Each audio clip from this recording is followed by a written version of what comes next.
Hello, fellow pondologists. Welcome to the fourth episode of the Species Spotlight.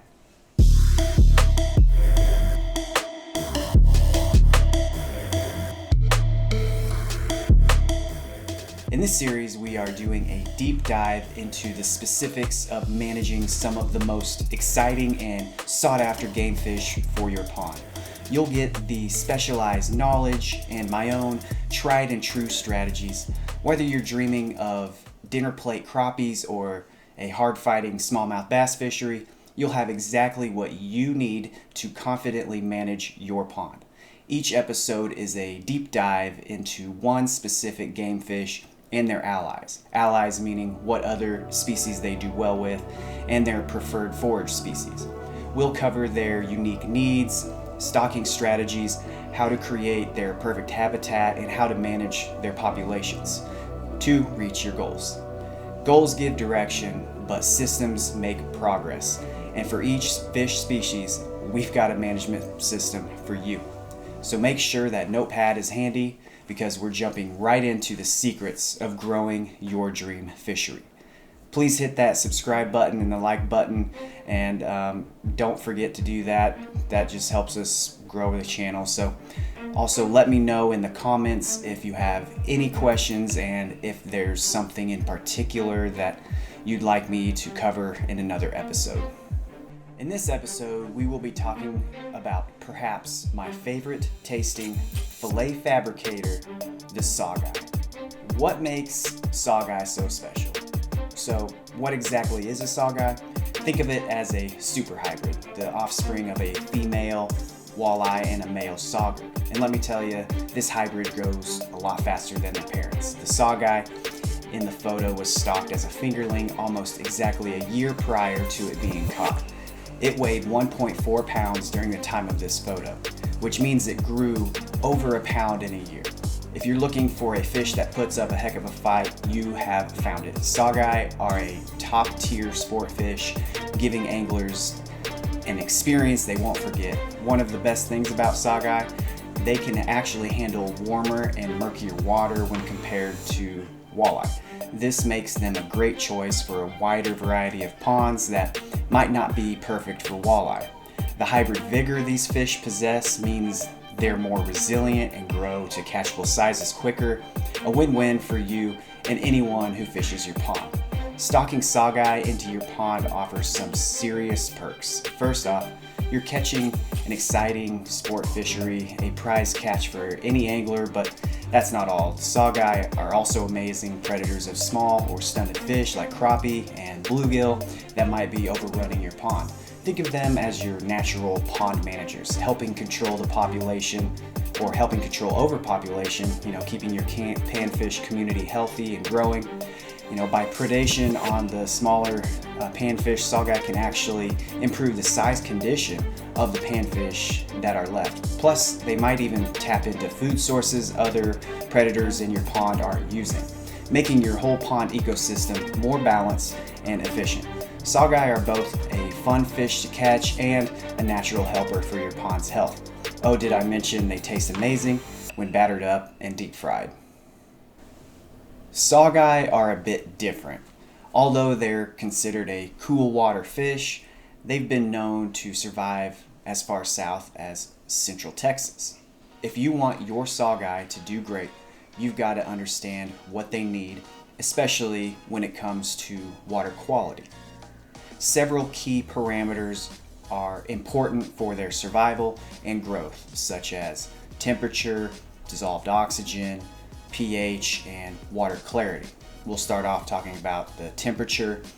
The Saugeye are, technically cool water fish with a preference for water temperatures between 55 and 75 degrees, but they are more adaptable to warmer water than their walleye parents. They've been known to do just fine, even thrive in water well into the 80s, as long as there's enough oxygen. Spawning, which doesn't really happen much in ponds usually occurs when water temperatures are in the mid 40s to 50s. This wider temperature tolerance means Saugeye can be a more resilient choice for ponds in warmer areas or shallower ponds that heat up quicker. So if you're in a warmer area, saugeye are a much better choice than walleye. Though you'll still want to think about things like pond depth, shade to keep things cool during the summertime, that kind of thing. Talking about dissolved oxygen, in general, cool water fish need at least 5 parts per million of dissolved oxygen for good health and growth. If DO drops below that, your fish can get stressed, stop eating as much, and be more susceptible to diseases and parasites. So making sure there's enough oxygen is critical, especially when the water is warm, because warm water holds less oxygen. If you've got a lot of fish or a lot of organic matter and nutrients in your pond, you might consider installing an aeration system. That'll help keep the oxygen levels up, maintaining a high dissolved oxygen level for your fish. It's a smart move to check your DO levels regularly, especially early in the morning when it's usually lowest. Keeping the pH right is also very important for your saugeye. They generally prefer a pH between 7 and 8.5. That's neutral to slightly alkaline. This range keeps their metabolic processes working optimally. Big swings in pH or levels outside this range can stress them out and cause health problems or even worse. So keep an eye on your pond's pH. You might need to make adjustments, especially if your pond is in an area with acidic soils, or if you get a big algae bloom, which actually can disrupt the pH levels. So keeping an eye on the alkalinity will ensure the pH doesn't fluctuate drastically, as alkalinity is a buffer for pH swings. Try to maintain an alkalinity above 50 parts per million to help buffer the pH swings. Check out the Ultimate Pond Management Playbook on our website to learn how to manage and manipulate the alkalinity in your pond. So when talking about water clarity, when it comes to how clear the water is, saugeye are pretty adaptable. They can handle murky or turbid water much better than walleye can.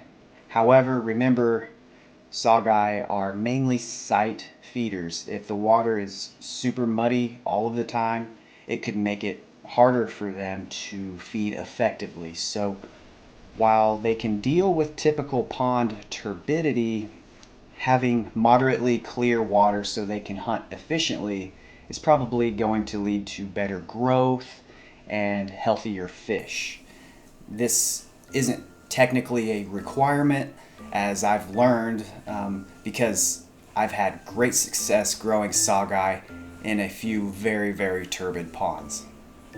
Let's talk about the physical characteristics in your pond that will benefit your saugeye population. Saugeye often like deeper water, especially during the middle of the day, hanging out near the bottom or right on that thermocline, but they'll cruise into shallower spots when they're hunting, when the light is low. So a pond with a variety of depths, including some nice deep areas for them to retreat to, is ideal. They have a soft spot for hard bottoms. Think, sandbars, ledges, drop-offs. While they spawn over rocks or gravel in the wild, don't expect any recruitment though in your pond, so still adding some gravel or rock areas could make them feel more at home. Cover is king. Saugeye use cover like submerged logs, rocks, ledges, woody debris, even lily pads for protection, and as ambush points for hunting. You can boost this by adding artificial structures like fish attractors, rock piles, or submerged brush, some trees. They seem to do well in ponds that have great largemouth bass and crappie habitat. A variety of shallow and deep habitat is a top priority for a thriving saugeye population. You'll want to have at least 10% of the littoral zone with high density habitat. The littoral zone is the shallow, shoreline areas of the pond that are less than 6 feet deep. In deeper water, 6 to 10 feet deep, you'll want to have another 10% coverage of habitat as well. Anything deeper than 10 feet is usually beneath the thermocline, which is usually void of oxygen unless you have a bottom diffused aeration system. In the case you have a properly sized bottom diffused aeration system, you can add habitat at all depths. So when we're talking about vegetation, they can be found near some aquatic plants, but saugeye are mainly open water hunters. Too much vegetation can get in their way, so like with many fish, you want to have a good balance. Enough plants to support the forage fish, but not so much that the saugeye cannot hunt effectively. Try to maintain vegetation coverage around 20%. Saugeye are piscivores. That means they eat other fish. Juveniles diet, when they're small, they might eat some bottom-dwelling invertebrates, worms, and possibly leeches. Adults, as they mature, it's pretty much an all-fish diet. They love shad, silver sides, golden shiners, yellow perch, and various sunfish species such as bluegill, green sunfish, and crappie. They especially seem to like small sunfish, and once a saugeye gets to be about 16 inches, they'll readily consume smaller crappie. The size of the prey, they usually eat prey that's about 30% of their own body length, and anything with a body depth, slightly smaller than their gape width. Keeping a steady and plentiful supply of bite-sized forage fish is required for growing a healthy saugeye population in your pond. In ponds that I help manage saugeye for, I stock forage fish like fathead minnows, golden shiners, threadfin shad, and bluegill to keep the saugeye well fed and growing.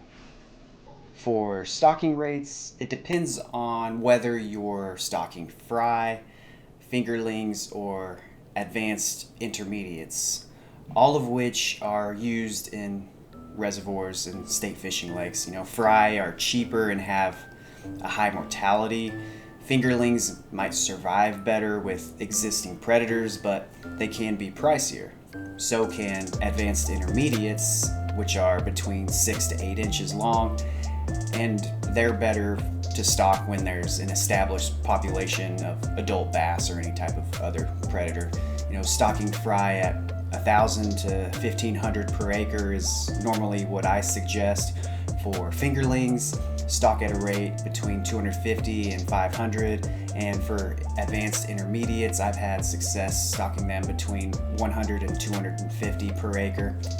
Sourcing saugeye, these are often produced by state hatcheries for public waters, so finding them for private ponds can be tough.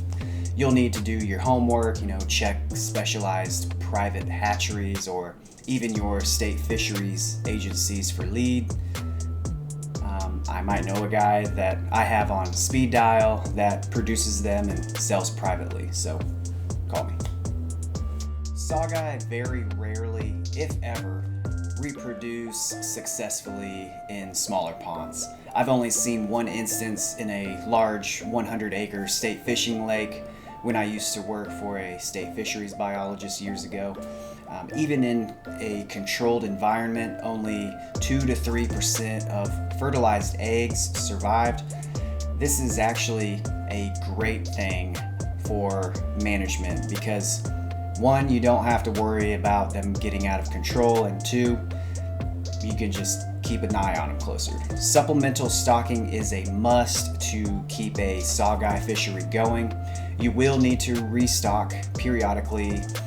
How often and how many depends on fishing pressures, natural mortality, and your goals. I usually stock every other year at lower rates compared to the initial stocking. As I have mentioned before, they are mainly stocked to help control crappie abundance. They are also used in a lot of state managed lakes to help control white perch. White perch are a very invasive species, if you didn't know. A few research studies have shown that after stocking saugeye in lakes with a severely stunted crappie population, the health of the crappie actually improved, and in some cases significantly. If you're just starting out with a new pond and want a high quality crappie fishery, I'd suggest you stock saugeye 1 year before stocking the crappie. Then you can stock adult crappie and the saugeye will help control their offspring. If you don't want to wait an entire year to stock your crappie, you could stock advanced intermediate saugeye the same time you stocked medium-sized, 2 to 4 inch crappie at the same time. So the advanced intermediate saugeye will grow very fast, and they will be able to control the offspring of the crappie that you stocked. I do need to mention this: don't stock white crappie. Just go with black crappie or even hybrid crappie. Check out my other episodes on black crappie and white crappie if you're interested at all in stocking crappie and managing them in your pond. Since they don't reproduce, your harvest rate should align with your restocking plan. Other than crappie control, many people are simply interested in having one of, if not the best tasting freshwater fish in their ponds. So if you fall into that category, you'll want to plan accordingly. I would wait until they are at least 18 inches long to start harvesting them. If you want a consistent, delicious food source, you might want to stock them every year instead of every other year. If you want to do that, I'd stock at 25 to 50% of the initial stocking rate every year, depending on how many you harvest every year. Trophy potential saugeye can get huge. They can get over to 10 pounds. For trophy management, start with catch and release the bigger ones that are 21 inches and larger, and harvest the medium-sized ones that are between 15 and 18 inches long. Plus, you have to have a stellar forage base, suitable habitat, good water quality, and proper dissolved oxygen levels at all times. With careful planning, the right stocking, and good forage, saugeye can be an incredible addition to your pond. Take this for example. I stocked this saugeye almost exactly 1 year before it was caught. It was between 4 and 6 inches long when we stocked it. The angler reported that it was 1.4 pounds. So here's the kicker. It was caught in a 15-acre murky red dirt clay Oklahoma pond.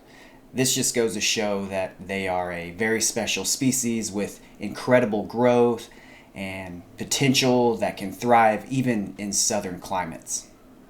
Thank you very much for watching. If you gained something from this video, please hit that like button and subscribe to my channel if you haven't already.